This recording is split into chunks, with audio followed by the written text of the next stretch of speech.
Bonjour, bienvenue sur le podcast de l'Église évangélique baptiste La Bonne Nouvelle de Dijon. Nous sommes situés aux 5 rues du lycée à Dijon. Vous pouvez trouver des informations sur notre Église sur le site internet www.la-bonne-nouvelle.org. Passez une excellente journée ou soirée. Mais pourquoi pleurer? Pourquoi pleurer? Pourquoi est-ce qu'on pleure en général? Pour se soulager, oui. Alors on se soulage de quoi? Oui. J'en dirai pas plus.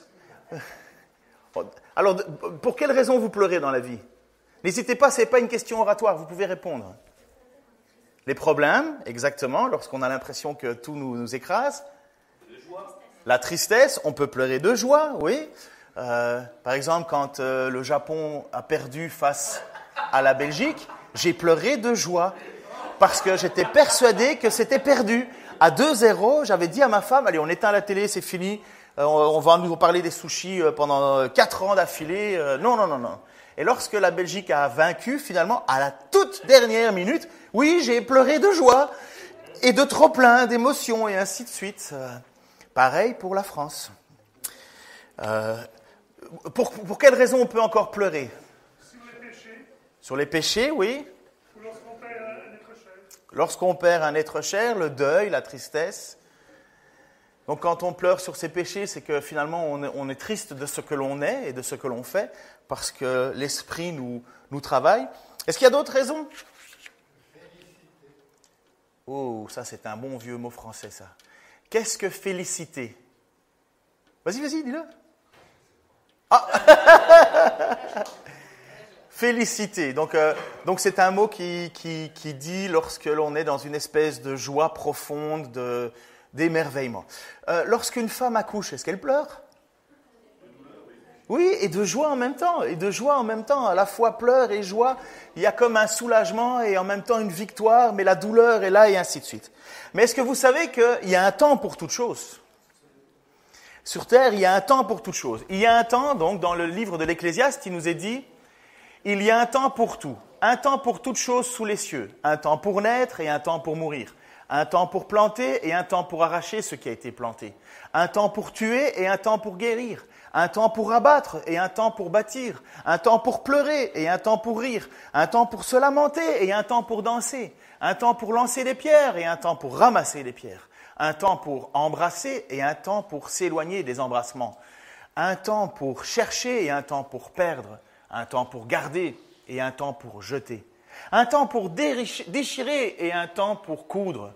Un temps pour se taire et un temps pour parler. Un temps pour aimer et un temps pour haïr. Un temps pour la guerre et un temps pour la paix. C'est tout? C'était tout? Ok. Et un temps pour la paix. Vous voyez que l'Ecclésiaste, qui est certainement le livre écrit par Salomon, qui a reçu une double part de la sagesse, est en train de dire, mais dans la vie, on n'est pas tout le temps en train de pleurer ou tout le temps en train de rire, on n'est pas tout le temps en train de se battre ou tout le temps en train d'être en paix, il y a un temps pour toute chose. Et quand Jésus est venu sur terre, au milieu de nous, lorsque le Fils de Dieu, vous vous souvenez, on est dans l'évangile de Marc, l'étude de l'évangile de Marc, on est au chapitre 2. Aujourd'hui, on entame le verset 18 à 22. Lorsque Jésus vient, n'oubliez pas qu'il se présente devant Jean-Baptiste, et Jean-Baptiste reconnaît, parce qu'il a reçu une prophétie de la part de Dieu, qui lui dit, celui-ci sera, lorsque tu verras l'agneau venir, Dieu authentifie que Jésus est bien son Fils, et Jésus est déclaré Fils de Dieu par une voix qui sort du ciel. Mais à ce moment-là, le moment choisi par Dieu, le moment où Jésus est consacré une fois pour toutes, bien qu'il était déjà consacré avant, mais lorsque, aux yeux des hommes, il se révèle, c'est Dieu qui a choisi son temps, le bon moment. Et ceux qui vont se placer vers Jésus, se tourner vers Jésus, donc là on est dans les chapitre 2 et au début, Jésus vient pour les pécheurs, il vient pour sauver les pécheurs. Et il va y avoir dans l'évangile de Marc une succession maintenant d'attaques de la part de religieux. de religieux qui, eux, pensent être élus de Dieu, pensent être les justes juges, pensent mériter tout de Dieu parce qu'ils font la bonne chose de la bonne manière, selon le bon temps, et ils se sont créés un système religieux, finalement, où ils se sont enfermés. Et lorsque Jésus, qui a le pouvoir de pardonner les péchés, puisqu'il l'a prouvé en guérissant un paralytique, il lui dit, souvenez-vous de ceci, c'est important, afin que vous sachiez que le Fils de l'homme a le pouvoir de pardonner les péchés sur la terre, il dit à un paralytique, lève-toi et marche. La guérison que Jésus opère est la preuve que Jésus a le pouvoir de pardonner les péchés. Après ça, Marc, qui est certainement les récits que Pierre a donnés, Marc écrit juste une petite histoire après où il va y avoir Matthieu, Lévi, qui va être appelé pour être évangéliste. Et Matthieu était un collecteur d'impôts, un publicain, qui à l'époque était en fait un voleur. C'était des gens qui étaient de mauvaise vie, de mauvaises relations, et pécheurs notoires, comme le texte nous le dit. Et là, Jésus est en train de répondre à une invitation, et il mange au milieu de ces pécheurs, et voilà que ces responsables religieux viennent en disant, ne savez-vous, ton maître ne sait pas que tous ces gens sont pécheurs, et Jésus entend ce qu'il dit, et il répète, et il clame avec force en disant « Je ne suis pas venu ici pour les gens en bonne santé, mais pour les gens malades. » Et sous-entendu, je suis là parce que les gens se reconnaissent comme pécheurs. Et maintenant, l'histoire qui suit, c'est l'histoire où Jésus est avec ses disciples, il est avec les gens, et avec les personnes qui le suivent, il a déjà appelé les apôtres. Il faut savoir que quand Jésus est suivi, il n'est pas suivi que des 12 apôtres. Il y a bien souvent toute une foule autour de lui qui bouge avec lui et ainsi de suite, mais il en a choisi 12 pour transmettre le message. Et donc, à un certain moment, Jésus marche dans la vie comme tout le temps, et on est apparemment à une période où ils avaient décrété un temps de jeûne. Apparemment, c'était une journée où les gens jeûnaient. Et le texte nous fait part de ceci. Un jour que les disciples de Jean, je vais expliquer qui, et les pharisiens étaient en train de jeûner, donc apparemment il y a un jour choisi pour jeûner, ils vinrent trouver Jésus et lui demandèrent « Comment se fait-il que tes disciples ne jeûnent pas alors que les disciples de Jean et les pharisiens le font ?»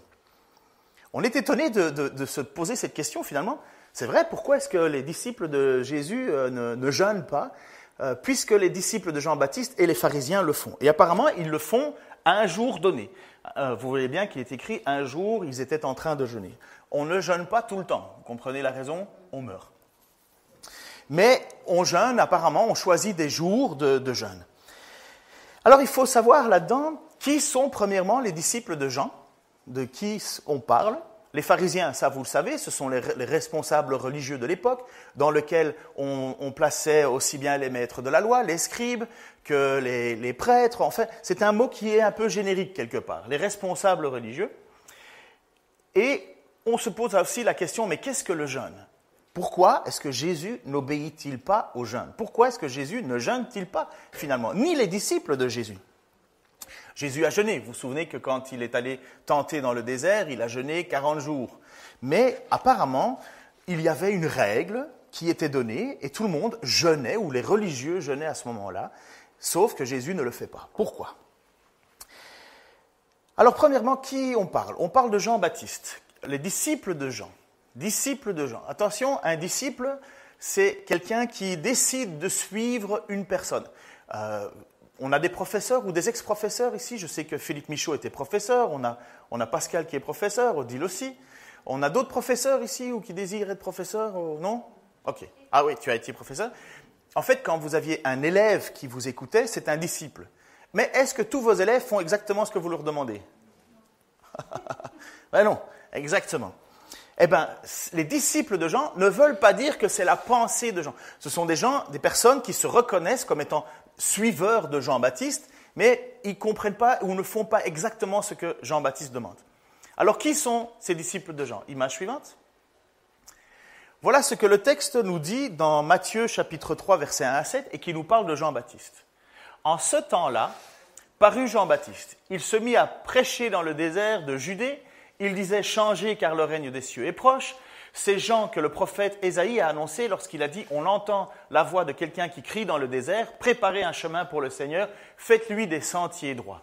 Jean portait un vêtement de poil de chameau maintenu autour de la taille par une ceinture de cuir. Il se nourrissait de sauterelles et de miel sauvage. On venait à lui de Jérusalem, de la Judée entière et de toutes les contrées riveraines du Jourdain. Tous se faisaient baptiser par lui dans le Jourdain en reconnaissant leurs péchés. Voyez que Jean-Baptiste, il a un ministère qui est assez large. Les gens viennent à lui parce qu'ils se reconnaissent comme pécheurs. Et c'était la mission de Jean-Baptiste, annoncée par Dieu bien avant, Ésaïe, environ 600 à 700 ans avant la venue de Jésus. Quand Jean-Baptiste se lève et commence à prendre et à commencer son ministère en disant « Revenez à Dieu, revenez à Dieu, revenez à Dieu », les personnes de l'époque se rendaient bien compte qu'ils étaient pécheurs et ils se rendaient bien compte qu'ils avaient délaissé Dieu dans leur vie. Ils s'étaient écartés de Dieu. Et là, Jean-Baptiste est en train de leur dire, préparez-vous, le Seigneur arrive, préparez-vous, revenez aux choses essentielles, revenez à Dieu, revenez à ce qui est profond, ce qui est juste, ce qui est droit. Et là-dedans, nous avons les disciples de Jean. Les disciples de Jean qui certainement ont été saisis par ce message, qui ont été saisis par ce désir de revivre une vie avec Dieu, de recommencer des règles quelque part, des rituels. Ces hommes qui apparemment ne font pas ce qu'il faut, se trompent, est certainement ce qui se passe encore aujourd'hui. Ce sont des personnes qui se font embrigader. Je ne dirais pas que Jean est un faux message, mais il y a bien souvent des personnes qui se laissent embrigader et qui imaginent que plus de religion, plus de règles, plus d'affliction en soi nous amènerait plus proche de Dieu. Ils ont compris le message de Jean qui disait « Revenez à Dieu », mais voilà, ils sont tombés dans une religiosité non réfléchie. Vous savez, les jeunes encore aujourd'hui, ils se font embrigader. On leur dit qu'ils sont pécheurs, on leur dit que le ciel est foutu, et qu'est-ce qu'on leur propose? On leur dit, mais va te faire exploser, et tu iras au ciel, et tu auras des vierges et des vierges et des vierges. Ils ont très bien compris qu'ils sont pécheurs, mais ils pensent qu'il faut accomplir des règles et des choses folles pour gagner le salut. Martin Luther, vous avez déjà entendu parler de Martin Luther, à ne pas confondre avec Martin Luther King. Martin Luther est un jeune garçon dont son père voulait qu'il soit avocat ou travailler dans le droit ou dans le commerce parce que son père avait une grande position. Et un jour, Martin Luther, qui vivait une vie de débauche, marchait au milieu de la campagne et un énorme orage gronde. Et des éclairs tonnent de partout, et ainsi de suite. Et Martin a tellement peur pour sa vie, il est tellement angoissé qu'il se rend compte quelque part que ça, c'est le moment du jugement. Là, si je meurs, je suis pécheur, je vais en enfer. Et toute cette situation a amené Martin Luther à décider de devenir moine. Il s'en va, il quitte tout le monde, même au désaccord de ses parents, et il devient un moine. Mais il devient un moine excessif. Les textes et l'histoire nous parlent d'un Martin Luther qui passait son temps couché par terre dans sa chambre à pleurer sur son péché. Il se mortifiait la chair avec, vous savez, des fouets, il se tapait dessus. Dès qu'il avait des pensées qui étaient contraires à ce qu'il connaissait de Dieu, il se frappait, il s'infligeait des tortures, des privations et ainsi de suite, au point même que dans le monastère où il vivait, les gens considéraient que Martin était excessif. Mais il avait bien compris l'état de pécheur dans lequel il était, mais il ne savait pas comment gérer ça, donc il rajoutait de la religion et de la religion et de la religion et de la religion en pensant atteindre Dieu. Mais voilà, les disciples de Jean donc sont certainement des personnes qui ont compris qu'il fallait vivre un retour à Dieu, mais ils fréquentent les mauvaises personnes. Ils sont maintenant à côté des pharisiens. Et donc, ces pharisiens sont des personnes qui rajoutent des lois, et des lois, et des lois, et des lois, et des règles, et des ci, et des là. Et finalement, en fait, tout le monde est emprisonné dans un système. Au point que quand Jésus est là, les pires ennemis de Jésus, fils de Dieu, ce sont les pharisiens. Ceux qui se sont le plus opposés à Jésus, ce sont les religieux. Ceux qui étaient le plus proches de Jésus, c'étaient les pécheurs. Il y a quand même quelque chose qui cloche. Si tu es religieux pour Dieu. Tu dois aspirer à Dieu, tu dois espérer son arrivée. eh bien là, ils sont tellement enfermés dans leur religion qu'ils ne voient pas que Jésus est le Fils de Dieu. Qu'ils ne voient même pas que Jésus est celui qui est attendu dans les livres qu'ils lisent. Ils ne voient même pas que Jésus, c'est la promesse faite en Ésaïe. Ils ne le voient pas, ils ne reconnaissent pas Jésus comme le Messie. Mais les pécheurs, qui se savent pécheurs, Jésus vient au milieu d'eux et il leur offre ce salut, il leur offre cette capacité, ce pouvoir de pardonner les péchés.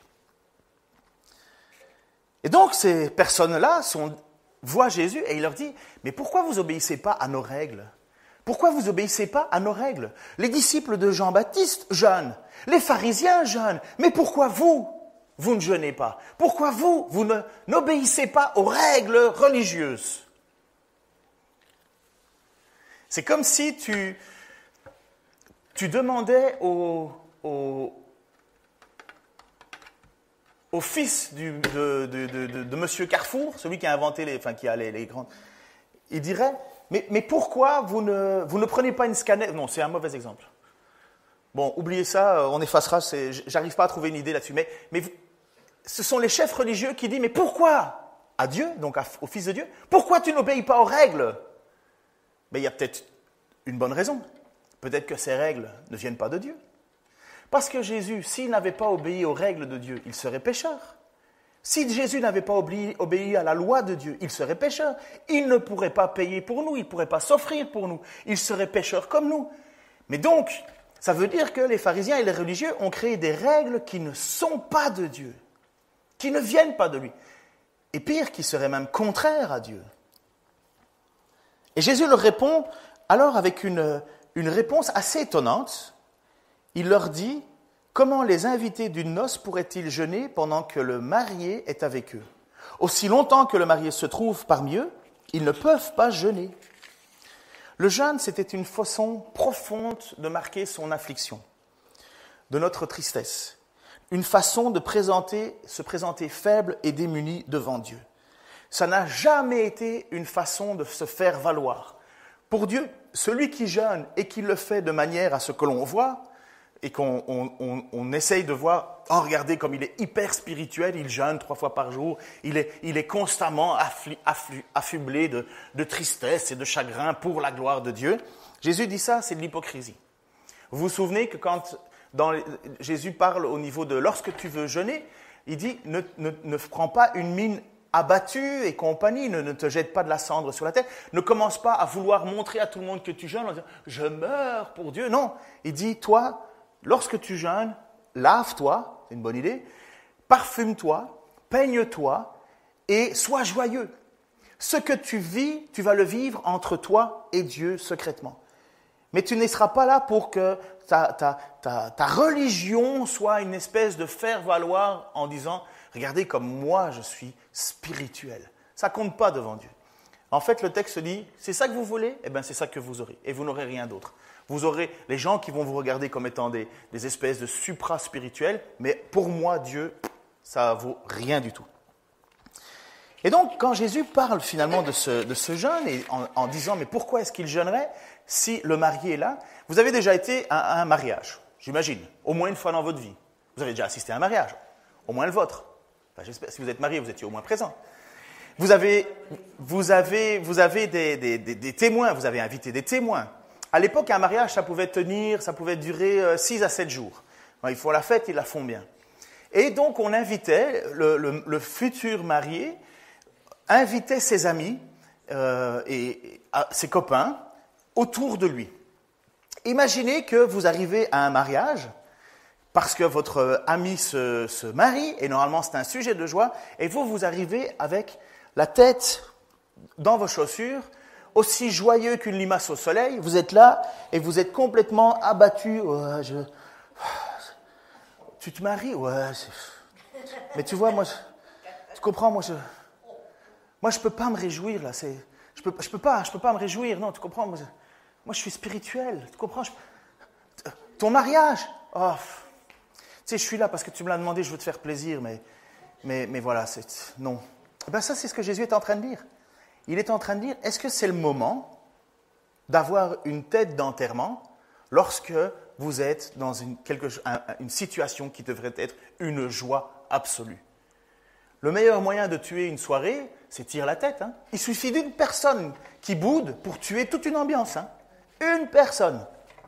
Eh bien voilà, eux considéraient qu'il fallait avoir l'air triste, avoir l'air abattu. Et Jésus leur dit, mais pourquoi est-ce que mes disciples devraient avoir l'air abattus alors qu'en ce moment, c'est un temps de joie?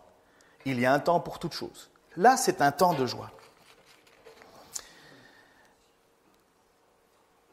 À l'époque du prophète Néhémie et Esdras, c'est dans l'Ancien Testament,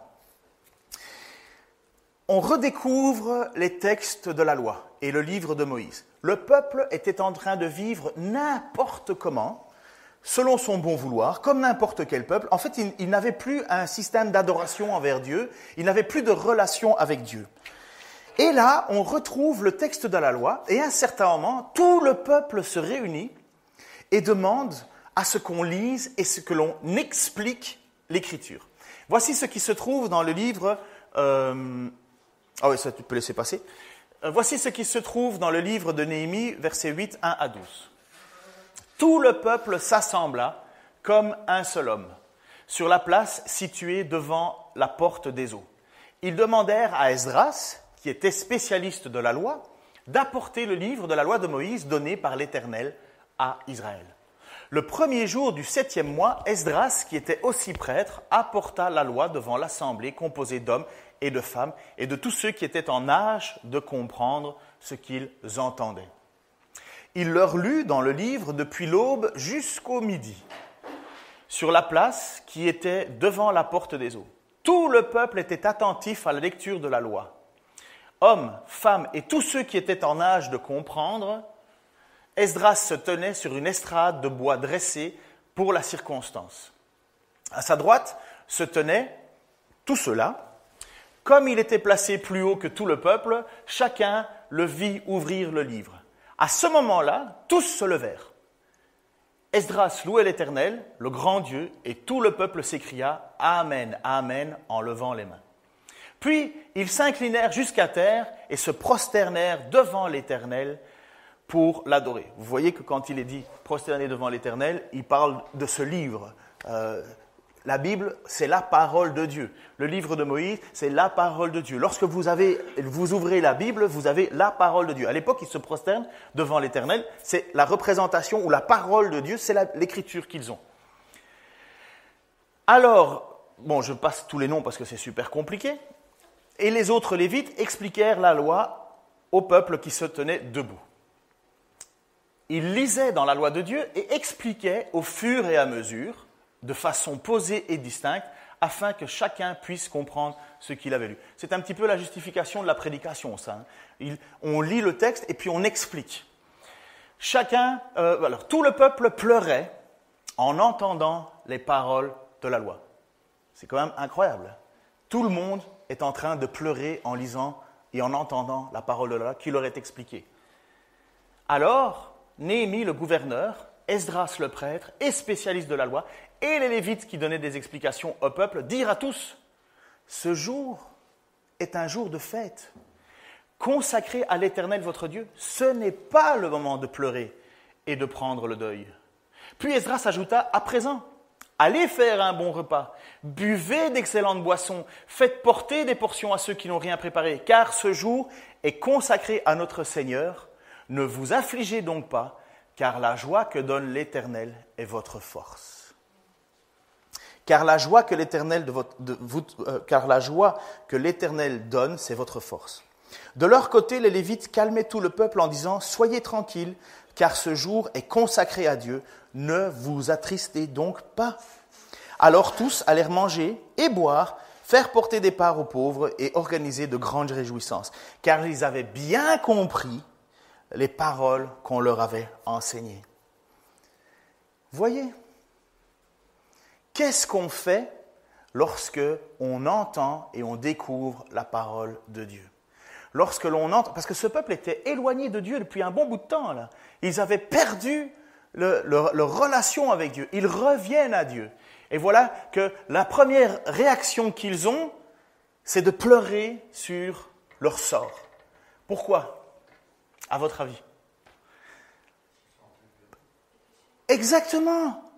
Ils savent qu'ils sont pécheurs. Devant la loi, ils sont pécheurs. Devant tout ce que Dieu dit. C'est comme le sermon sur la montagne. Heureux l'homme qui n'a jamais trompé sa femme. Et alors vous êtes là en train de dire, ok, moi je l'ai jamais fait. Et puis Jésus continue en disant, oui, mais si tu l'as déjà fait en pensée, tu l'as trompé. Ah, t'es mort. On commence déjà tous à pleurer. Heureux, enfin, si tu dis à ton frère, ou si tu désires tuer ton frère, si tu l'as déjà pensé en colère, ne te mets pas en colère, hop, bouf, on est tous par terre, on est tous en train de se rendre compte finalement qu'on est tous pécheurs. Tous. La loi de Dieu, la loi qui a été donnée à Moïse, vous savez quel est son but?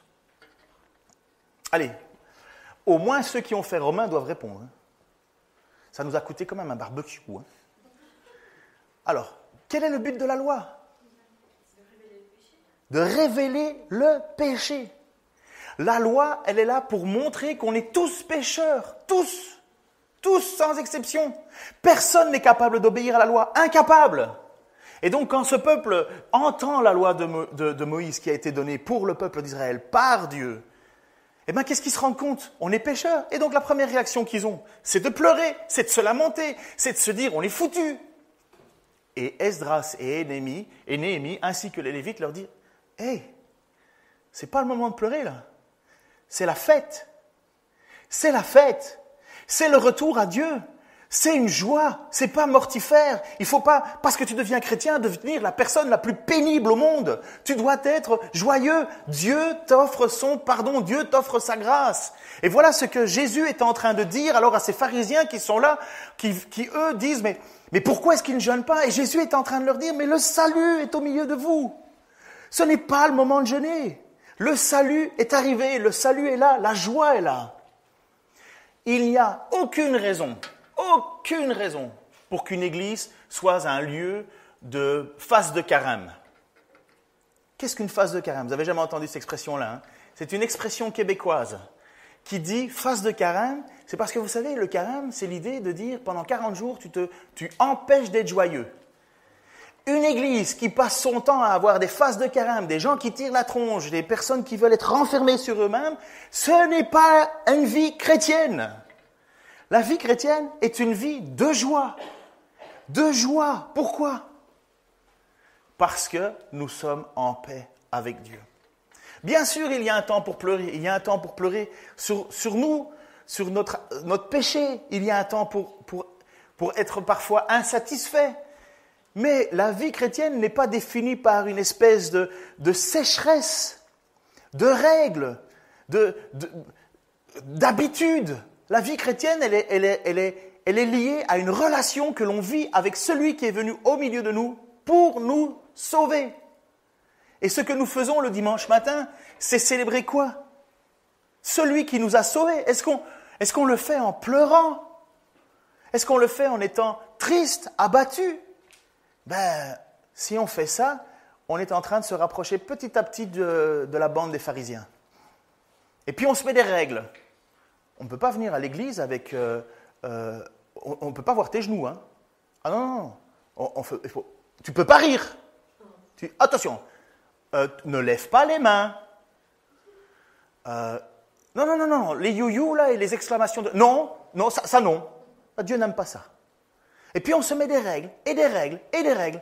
Oh, tu arrives à 10h05, tu ne dois pas aimer Dieu. Hein. N'empêche qu'on peut venir plus tôt. Hein. Non, et on se crée des règles, et on se crée des règles. Et finalement, notre vie chrétienne, elle est liée à des tu peux pas, tu peux pas. Et on retombe exactement dans ce que les pharisiens avaient créé. Il était dit à l'époque de Moïse, dans le texte, dans Lévitique, si tu peux le retrouver, une seule fois, il était parlé de faire un jeûne. Le jeûne est une seule fois cité dans l'Écriture comme une obligation. Le 10e jour du 7e mois sera le grand jour du pardon des péchés. Vous vous rassemblerez en mon honneur, vous jeûnerez et m'offrirez un sacrifice consumé. C'est la seule fois où il est demandé au peuple de faire le jeûne. Tout le reste, ce sont des jeûnes volontaires. ce sont des jeûnes qui sont suivis d'une affliction. David jeûne quand il se reconnaît avoir commis l'adultère avec Bathsheba, il jeûne. Le peuple, lorsqu'il se reconnaît comme pécheur, jeûne. Lorsque les prophètes arrivent et déclarent, ils jeûnent. Ils sont dans l'affliction face à leur péché. Mais quand celui qui ôte le péché du monde vient, qu'est-ce qu'on fait? Eh bien, Jésus, il dit, faites la fête. Faites la fête, c'est un moment de joie, c'est pas un moment d'abattement. Et donc, ces responsables religieux ont créé une loi et une règle oppressante. Et encore aujourd'hui, il y a certaines églises qui te disent « Ah, mais tu ne dois pas vraiment aimer le Seigneur si tu ne jeûnes pas. Tu ne dois pas être vraiment spirituel si tu ne jeûnes pas. » J'ai rien contre le jeûne. Le jeûne est une très bonne chose. Mais le jeûne obligatoire n'est pas une très bonne chose. C'est de nouveau retomber dans des règles. C'est de nouveau ne pas comprendre que nous sommes libres en Christ. Non plus libres de péché, mais libres d'adorer Dieu, non plus par peur de perdre le salut, mais on loue Dieu et on jeûne pour Dieu par joie. Parce que Jésus a dit clairement, la suite, il leur dit, le temps viendra où il leur sera enlevé. Alors, ce jour-là, ils jeûneront. Dans la vie chrétienne, nous voyons bien que le jeûne existe encore. Quand Jésus dit, lorsque tu jeûnes, va dans ta... habille-toi, coiffe-toi, parfume-toi, il n'est pas en train de dire qu'on ne jeûnera plus. Il est en train de dire que la raison du jeûne a changé. On jeûne par joie. On décide de jeûner par désir de vivre une relation plus intime avec Dieu. Pas dans le but de gagner sa faveur. Un chrétien ne jeûne pas en but de gagner la faveur de Dieu. Si on fait ça, on retombe dans les règles religieuses, croyant que beaucoup de jeûne m'amènera plus proche de Dieu. Et on est reparti dans un système où ce n'est pas la grâce seule de Dieu qui est mise en avant, mais nos forces. Par contre, si tu as le désir de jeûner et de vivre une vie plus intime avec Dieu, fais-le, sans croire que ça va te mettre au-dessus des autres, parce qu'on est sauvé par grâce. Mais c'est une bonne discipline. Lorsqu'on n'arrive pas à sortir d'un péché, lorsqu'on est pris avec quelque chose qui nous empêche de vivre pleinement la vie avec Dieu, jeûne, intensifie tes prières, intensifie ton cri, c'est ça le jeûne. Intensifie ta parole en disant, voilà, je fais abstraction de nourriture pendant un temps pour, Seigneur, te montrer à quel point j'ai besoin que tu interviennes dans ma vie. Mais on ne fait pas cela en disant, regarde, Seigneur, comme je suis capable de jeûner. Non, c'est plutôt intime. Seigneur, aide-moi à me débarrasser de cela. Aide-moi, je crie à toi, Seigneur. Je crie à toi, Seigneur. Le jeûne prend toute sa place alors dans ces moments-là. Et ce jeûne dont Jésus parle à ce moment-là, lorsqu'il parle en disant « le temps viendra où il sera enlevé » et ce jour-là ils jeûneront, il parle du jour où Jésus va mourir. C'est exactement ce que Jésus a enseigné dans Jean chapitre 16, versets 20 à 22. Vraiment, je vous l'assure. Donc Jésus est en train de faire un repas, le repas de Pâques, le dernier repas avec les apôtres. Et voici qu'à un certain moment, il prend la parole et il dit vraiment, je vous l'assure, vous allez pleurer et vous allez vous lamenter. Tandis que les hommes de ce monde jubileront. Vous serez accablés de douleur, mais votre douleur se changera en joie. Lorsqu'une femme accouche, elle éprouve de la douleur parce que c'est le moment. Mais à peine a-t-elle donné le jour au bébé qu'elle oublie son épreuve à cause de sa joie d'avoir mis au monde un enfant. Vous de même, vous êtes maintenant dans la douleur, mais je vous verrai de nouveau. Alors votre cœur sera rempli de joie, et cette joie, personne ne pourra vous l'enlever. Quand Jésus parle de ça, il parle qu'il va être crucifié, mis au tombeau. Et vous savez très bien que pendant quelques jours, les apôtres ne savaient pas quoi faire. Ils étaient perdus. Les disciples sur le chemin d'Emmaüs étaient en train de se lamenter et ils croisent Jésus qu'ils ne reconnaissent pas et ils posent la question, mais pourquoi pleurez-vous? Et il dit, mais est-ce que tu es le seul à Jérusalem ne pas être au courant de ce qui s'est passé? Et là, il y a eu véritablement cette prophétie qui est donnée parce que les gens ne savaient pas trop que Jésus allait mourir. Les apôtres n'étaient pas au courant du plan, ils n'avaient pas compris. Et dans Marc, au tout début, lorsqu'il dit, tu peux revenir l'image suivante, Non, suivante. Non, pardon, je ne parle pas bien français. Voilà, le temps viendra où il leur sera enlevé. C'est la première fois que dans l'évangile de Marc, Jésus est en train déjà de parler de sa mort. Il est en train de dire, voilà, il va y avoir un moment où vous allez être triste. Il va y avoir un moment où vous allez jeûner, où vous allez être affligé. Le jeûne, c'est l'idée de affliction. Le jeûne n'est pas forcément dans l'Écriture lié à un manque, enfin un arrêt de manger. C'est plutôt l'idée de dire, on est dans un deuil, dans une tristesse qui inclut le fait de ne pas manger. Et donc il dit, oui, il va y avoir un moment où vous allez vivre cela. Mais après, si tu peux remettre l'image suivante, votre cœur sera rempli d'une joie que personne ne pourra enlever. Juste une petite question, et je me parle à moi-même. Hein. Qu'est-ce qui vole ta joie en ce moment? Puisque la promesse de Jésus, c'est de dire, votre cœur sera rempli de joie et personne ne pourra enlever cette joie. Qu'est-ce qui empêche la joie de Dieu? Est-ce que c'est Dieu qui t'enlève cette joie? Peut-être le péché dans ta vie. Mais qu'est-ce que ça veut dire, sous-entendu? Que nous devrions être joyeux. Que la joie est la vie chrétienne. Alors, je ne vous parle pas de faire semblant de marcher avec, comme Rémi Bricard, avec un tambour derrière nous, une trompette, des... Non, Dieu est un Dieu d'ordre. Mais qu'est-ce qui caractérise le chrétien? La joie. Une joie. Une joie. Et ça, c'est ce que Jésus veut faire comprendre à ces pharisiens qui, eux, sont fermés, obtus, religieux, et ils pensent que c'est à coup de renfermement sur soi-même que l'on doit vivre notre vie chrétienne. Non, il dit, il y aura un temps où cela va être, mais votre cœur va être rempli de joie après ça. C'est pas le moment de jeûner. Lorsque le marié est là, c'est pas le moment de jeûner. Et voilà ce qu'il dit, pour terminer cette section. Personne ne raccommode un vieux vêtement avec un morceau d'étoffe neuve. Sinon, la pièce rapportée tire sur la vieille étoffe et en arrache une partie. Finalement, la déchirure est pire qu'avant. De même, personne ne verse du vin qui fermente encore dans une vieille outre. Sinon, le vin de nouveau la fait éclater. Et voilà, le vin est perdu, et les outres aussi. À vin nouveau, outre neuve. À vin nouveau, outre neuve. Une outre, tout le monde sait ce que c'est?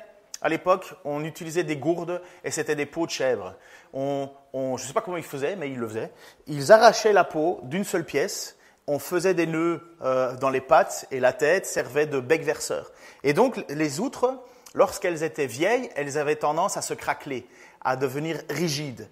Tandis que les outres neuves, elles avaient cette faculté de pouvoir s'étendre, de pouvoir prendre du volume. Tandis que les vieilles outres, elles étaient figées et elles allaient craquer. C'est comme un tissu. J'ai compris cela un jour lorsque j'ai demandé à ma femme de me réparer un de mes jeans. Elle me répare un de mes jeans, donc vous savez, ces jeans-là qu'on ne veut pas perdre, qu'on pense qu'on peut encore mettre comme si on avait 20 ans. Déjà, pour essayer de mettre la moitié de la jambe, c'est difficile. Mais enfin bref, vous avez peut-être ces jeans-là, et puis à un certain moment, vous maigrissez, et puis vous êtes tout heureux de pouvoir retourner dans votre vieux pantalon, mais là, vous vous rendez compte qu'il y a un trou dans votre pantalon, alors vous demandez de mettre une nouvelle pièce. On met une nouvelle pièce pour masquer le trou. Enfin, aujourd'hui, on ne le fait plus. À l'époque, moi, j'allais reporter mon magasin en disant qu'il y avait des trous dedans et ils étaient confus. Aujourd'hui, on rapporte son magasin en disant « Mais ils sont où les trous ?» Enfin, je ne comprends pas tout, mais c'est comme ça. On vend des trous. On est capable de vendre des trous très chers. Le monde tourne sur sa tête un petit peu. Enfin, bref. Et donc, lorsque on remplissait ces outres ou lorsque l'on mettait un morceau de tissu et qu'on le lavait, à peine lavé, le nouveau tissu retrécissait. Vous savez que c'est le problème. Hein, quand vous achetez des vêtements, il vaut mieux prendre une taille au-dessus parce que ça a tendance à rétrécir. Et puis, ça déchirerait le nouveau. Finalement, tout est perdu. Qu'est-ce que Jésus est en train de dire avec cela? Ça ne sert à rien de mettre du Jésus dans la religion. Jésus balaye la religion. C'est ou Jésus 100%, ou sinon tout est cassé. Essayez de croire qu'il faut encore faire des carêmes, des processions, des chemins de croix, des règles alimentaires, le respect des jours, des lunes. Tout cela ne sert à rien lorsqu'on a Jésus-Christ dans sa vie. Ça ne sert à rien de prendre ce qui est nouveau pour essayer de le mettre dans l'ancien et croire que ça va marcher. Non, tout est cassé. Mais c'est la vraie vie en même temps. C'est la vie que nous vivions autrefois avant Christ. Qu'est-ce que tu étais ? Et maintenant que Christ est en toi, on est une nouvelle créature, quelque chose de nouveau. Et là, Jésus, il parle de ça à des gens qui sont religieux. Et il pense qu'il faut respecter ses règles, il faut s'enfermer. Vous savez, moi, une des raisons pour lesquelles j'ai lutté le plus pour pour accepter Jésus-Christ comme Sauveur et Seigneur, vous savez c'est quoi? L'Église. Les chrétiens. Pour moi, je me disais, parce que je ne connaissais pas trop, je me disais, mais je ne veux pas devenir quelqu'un comme eux. Je ne veux pas devenir pénible, fatigant, désespéré, triste, ronchonneur, constamment à pointer du doigt les uns les autres et aller faire des simagrées le dimanche en mettant un bel habit et en disant voilà, je vais à l'église. Je ne voulais pas vivre ça. C'était une horreur pour moi. Mais je ne connaissais pas ce que c'était la vraie vie chrétienne. Et je vous l'ai déjà dit, mais il y a un moment là. C'est une petite histoire, mais vous avez 2 personnes qui vont à l'église et le pasteur est en train de prêcher un message qui fend le cœur des personnes. Et il y a des personnes qui arrivent et c'est la première fois qu'ils entendent le message de l'Évangile, le salut par grâce. Ils sont pécheurs, ils se reconnaissent comme pécheurs et ils entendent le pardon des péchés. Et ils sont juste heureux. Et vous avez 2 petites dames à l'arrière, on leur demande « Alors, comment il était le message ?» Et la première chose qu'elles répondent, c'est « Pourquoi le pasteur n'avait pas de cravate ?» Pourquoi le pasteur n'avait pas de cravate? C'est quoi ces gens qui pleurent dans l'église? Pourquoi on a pris ma place? Mais voilà, ça c'est exactement ce que Jésus est en train de dénoncer. Aussi bien pour vous, pour moi, mais il est en train de nous dire où est l'essentiel? Où est l'essentiel? Il y a plus de joie dans le ciel pour une personne qui se repentit que pour toute autre situation. La joie de voir des personnes venir à Dieu. Et voilà que les pharisiens, eux, voient que Jésus et ses disciples, donc disciples des gens qui ont découvert qu'ils étaient pécheurs, et reconnaissent la grâce que Dieu leur fait, puisque, n'oubliez pas, le passage juste avant, c'est Matthieu, c'est Lévi, qui était collecteur d'impôts. Et maintenant, Lévi est en train de marcher avec Jésus, il l'accompagne. Et voilà que ces religieux disent, pourquoi ils ne jeûnent pas? Pourquoi ils ne font pas nos règles? Prions pour nous et prions pour que Jésus soit le centre absolu de notre vie d'obéissance. On n'est pas appelé à faire n'importe quoi, on n'est pas appelé à vivre sans règles. Mais la première règle, c'est aimer Dieu de tout son cœur, de toute sa force et aimer son prochain comme soi-même. Car celui qui aime son prochain comme soi-même accomplit la loi. Et honnêtement, je ne suis pas capable d'aimer autant. Peut-être vous aussi. Moi, quand quelque chose ne va pas, ça ne va pas. Quand quelqu'un m'embête, ça m'embête. Quand quelqu'un est pénible, il me pénible. Mais j'ai besoin de Dieu, j'ai besoin qu'il m'aide, j'ai besoin que... Parfois, moi, je veux dire des choses avec gentillesse, et puis après, il y a ma femme qui me le dit avec sagesse, elle me dit « Mais t'étais dur !» Et moi, je pensais que j'étais doux. Combien de fois ça ne nous arrive pas, des choses comme ça? Parce qu'on veut et on a besoin de plus de Jésus en nous, pour vivre une véritable joie. Et Seigneur, je te prie pour ma vie, pour nos vies, pour la vie de cette Église, pour que nous puissions toujours vivre cette joie que tu as mis en nous. Seigneur, je te prie pour que tu viennes encore transformer nos cœurs. Que la première chose qui interpelle de nos vies chrétiennes, ça soit la joie qui est en nous. Non pas une joie euphorique, proche de l'ivresse, de l'alcoolisme ou quoi que ce soit, non, une vraie joie, une paix. Seigneur, un jour je serai sur mon lit de mort. Et Seigneur, je sais que je serai dans la joie, parce que je viendrai vers toi. Ça sera la fin des luttes, ça sera la fin des tensions, ça sera la fin de la tristesse envers moi-même qui ne veut pas pécher, ça sera la fin de la pression autour de moi de gens qui ne t'aiment pas et qui même te haïssent. Mais Seigneur, chaque jour, tu es avec nous. Tu l'as dit, tu es avec nous jusqu'à la fin des jours. Et Seigneur, je te prie que nous puissions vivre pleinement cette joie dans les difficultés, cette joie dans les moments de peine, cette joie, Seigneur, dans les moments de réjouissance, cette joie qui ne nous quitte pas, parce que nous savons avec certitude que tu nous as pardonné nos péchés. Seigneur, nous allons encore te chanter, nous allons encore te célébrer, nous allons prendre même la scène en ton nom, ce que tu as dit de faire en mémoire de toi.